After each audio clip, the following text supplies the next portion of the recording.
Spread love, man. All right, so today we're diving deep into the power of, well, the power within. Yeah, going deep into the mind with Neville Goddard. We've got this fascinating excerpt from one of his And lectures. this is perfect for our listeners because, it's all about knowledge and ways to create change. Absolutely. And Goddard, he doesn't just talk about, positive thinking. He goes way beyond that. Right. He's making a bold claim. It's about imagining things into being, not just thinking them. Okay, so let's unpack that a little bit. Hmm. He says, imagination is Christ. And right away, Right. I think some people might hear that and, Yeah, it can be a little... yeah, it's a little startling. It's not about religion in the traditional sense. Right. He's using Christ as this sort of universal creative force, and it's within all of us, Right. this power to imagine, to believe in something beyond what we can see right now. So we've got this tool, this imagination, but most of us hasn't figured out how to really, use it. Exactly, and Goddard's giving us a framework for that. He talks about living in the end, and what that means is feeling like your desires are already here. Not just daydreaming, but embodying it. If you want a dream job, you're not just wishing, you're feeling the excitement of the new role, picturing those successful meetings. You're already there, kind of. You're there. Goddard believed that feeling it, truly feeling it, aligns us with the energy to make it happen. Now, that might sound a bit, out there for some people, but he's got stories. He does. He talks about his own brother, Victor, who was, trying to make it in the business world. Yeah, Victor had his eye on this factory building, but it was way out of their budget, couldn't afford it. But this is where the imagination comes in. Despite that, he starts picturing his family's name on that factory, like on the sign. And not just once. This is important. He does this multiple times a day for 2 years. 2 years? I mean, what kept him going? Was it willpower, or did he just, sense that something was changing because he was so focused on this? That's the core of it, right? It's that unwavering belief, the consistent action. Because here's where it gets really wild.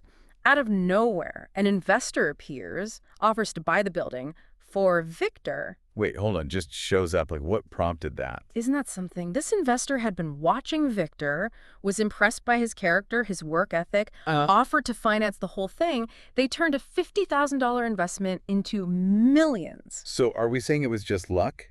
Or did Victor, by focusing his imagination, somehow, put that energy out there? See, that's exactly what Goddard wants us to consider. Right. That Victor, through his imagination, he didn't just stumble onto something, he helped create it. So this isn't just about, finding a parking spot with your mind. Right. This is, big stuff. It's about real change. And Victor's story, it's just one of them. Okay. Goddard talks about this other case, a friend in LA about to be fired. Oh, man. Can you imagine? The stress? Especially, if you've got people depending on you. Absolutely. But here's the thing. This friend, instead of panicking, he went to Goddard. And Goddard, being Goddard, said, use your imagination. So even when everything seems totally out of control, Yeah. there's still that. Focus on what you can control. Right. He told him, don't just imagine a new job, imagine a better one. Higher salary, the whole 9 yards. Okay. And this friend, just like Victor, put in the work, visualized it constantly, Yeah. got the job offer, and guess what?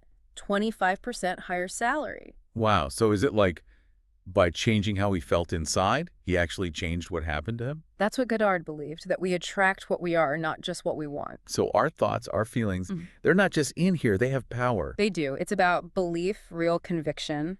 But it's not, easy, is it? No, it takes work, focus, and you gotta believe even when it seems impossible. It's I don't know, building a muscle or something. Yeah. You don't just decide to lift 100 pounds one day and poof. It takes time, effort, setbacks even. Right. But you keep at it, you build that strength. And it's the same with imagination. You gotta stay committed. Even when it's tough, when you start to doubt. Especially then.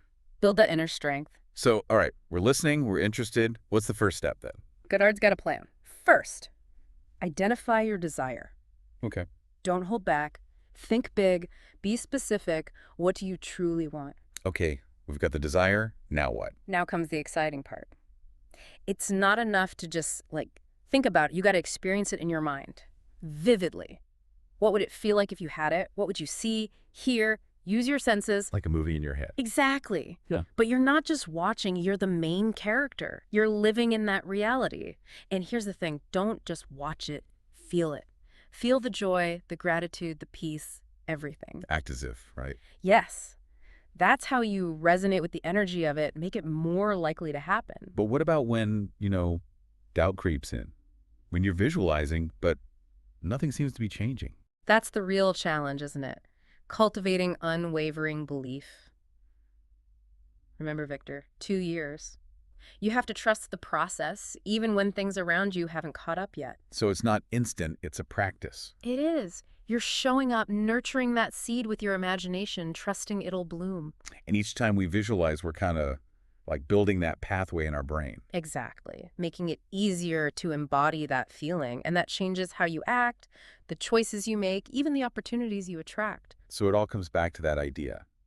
What's inside shapes what happens outside. It does. It's not about ignoring the tough stuff. It's about how you choose to respond to it from a place of creation, not lack. Powerful stuff. So if we really can influence reality with our imagination, what does that mean for us? What will we choose to create? That's the question, isn't it? What possibilities will you unlock? Something to think about.